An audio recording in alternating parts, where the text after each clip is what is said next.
Bonjour, bonsoir, selon l'endroit où vous vous trouvez. Ça fait vraiment beaucoup de joie de nous retrouver encore devant cet écran. Là où vous êtes, en tout cas, que le Seigneur vous bénisse et tout ça. Nous voulons partager et méditer la parole de Dieu en ces jours, comme d'habitude. C'est vraiment un moment privilégié pour nous, un moment où nous méditons la parole de Dieu ensemble dans la présence de Dieu. Mais je vais nous inviter à prier d'abord avant de partager la parole. Prions le Seigneur. Tendre Père Céleste, tu es un Père pour nous, merveilleux Seigneur.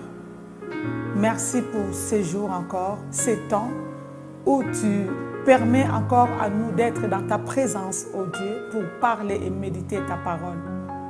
Seigneur, nous te disons merci. Je remets entre tes saintes mains toutes les familles, tous les frères et sœurs devant ces petits écrans pour nous suivre, Seigneur, dans cette méditation. Dispose nos cœurs, dispose notre esprit, afin que nous puissions comprendre et méditer et retenir, Seigneur, le message qu'il faut pour nous. Nous te disons merci et nous te laissons toute la place au nom puissant de Jésus-Christ, qui est notre Seigneur et Sauveur. Nous disons Amen. Amen, bien-aimés.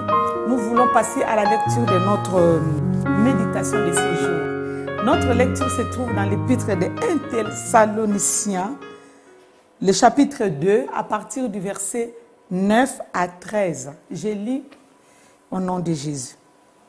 Vous vous rappelez, frères et sœurs, notre peine et notre fatigue, c'est en travaillant nuit et jour pour n'être à la charge d'aucun d'entre vous que nous vous avons prêché l'évangile de Dieu. Vous en êtes témoins et Dieu l'est aussi.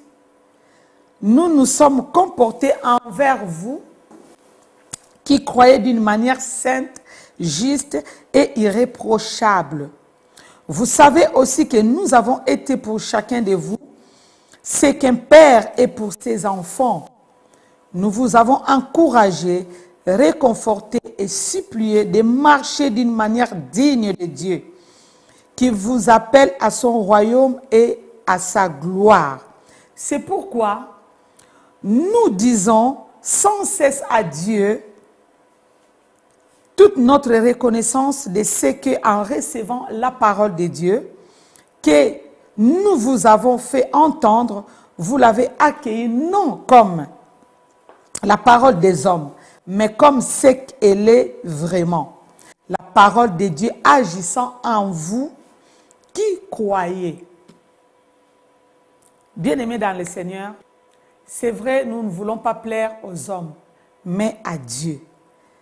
L'apôtre Paul est en train de parler de la manière dont il travaillait pour l'œuvre de Dieu. Ce n'est pas facile. Nuit et jour, il a dit. Nuit et jour, ils étaient là pour l'œuvre de Dieu. Non seulement pour l'œuvre, ils n'ont pas voulu même être à la charge seulement de l'Église. En tant que serviteurs de Dieu, ils avaient aussi le temps d'aller travailler, comme nous aussi aujourd'hui. Donc, nous voyons vraiment qu'il y avait vraiment l'équilibre.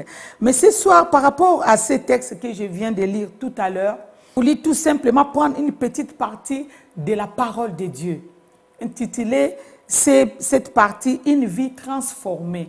Mais comment une vie peut être transformée? Je vais tout simplement partager le verset 13. Là où il a dit, c'est pourquoi nous disons sans cesse à Dieu toute notre reconnaissance de ce qu'en recevant la parole de Dieu, que nous vous avons fait entendre, vous l'avez accueilli non comme la parole des hommes, mais comme ce qu'elle est vraiment. La parole de Dieu, elle est vraiment puissante, mes bien-aimés. La parole de Dieu, ce n'est pas des paroles simples. La Bible est vraiment la source de notre vie. Ce n'est pas un simple livre, parce que d'autres livres, nous pouvons avoir des informations dans d'autres livres, mais celle la Bible peut nous transformer. Telle elle est la Bible, la parole de Dieu, la parole inspirée de Dieu. Parce qu'il a dit la parole de Dieu agissant en vous qui croyez. Bien-aimés dans le Seigneur, cette parole qui est la Bible est remplie de puissance.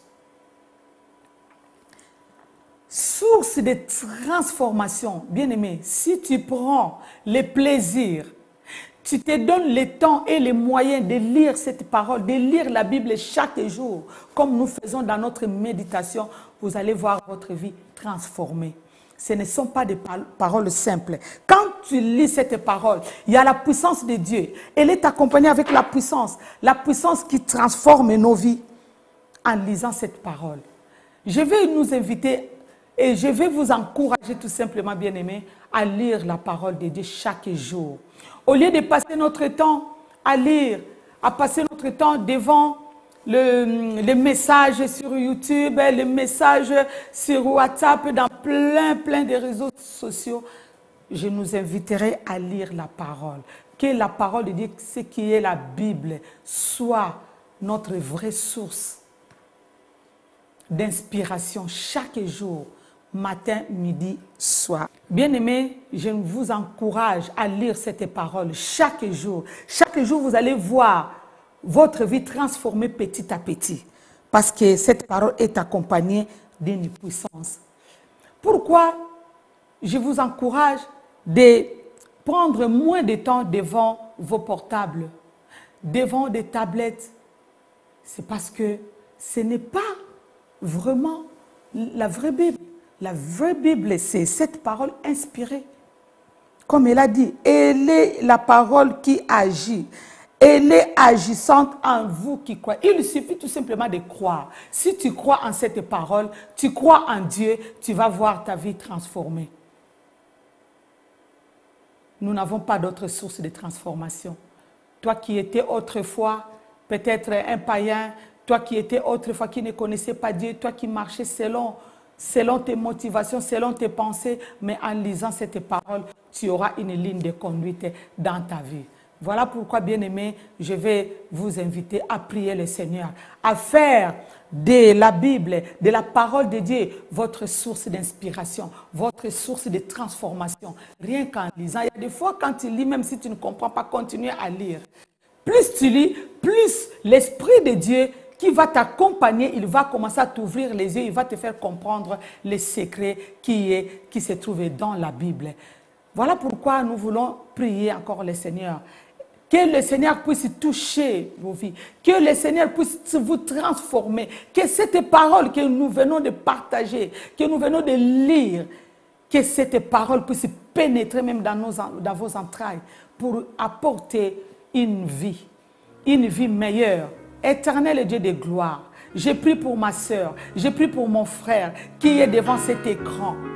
Peut-être qu'ils n'ont pas l'habitude de lire la parole de Dieu, de lire la Bible, de l'ouvrir chaque jour. Peut-être il y en a aussi qui n'ont pas de Bible chez eux. Mais Seigneur, je t'en prie, fais que chacun puisse avoir cet empressement, cet amour de lire la Bible, de lire la parole de Dieu, de faire de cette parole sa source de motivation, sa source d'inspiration, sa source de transformation. Seigneur, merci parce que cette parole qui transforme puisse agir dans nos vies.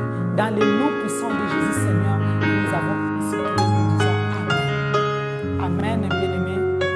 Bien-aimés, je vous invite à nous suivre sur le réseau de diffusion Maranatha Télévision, Orayo Télécom, sur la chaîne 142, YouTube Maranatha Télévision. Sans oublier notre radio sur Maranatha www.maranathatv.fr ainsi que sur Facebook et Instagram. N'hésitez pas, mes sœurs et frères, de vous inscrire sur cette chaîne de télévision. Soyez bénis, nous allons nous trouver à la prochaine. Au revoir et merci.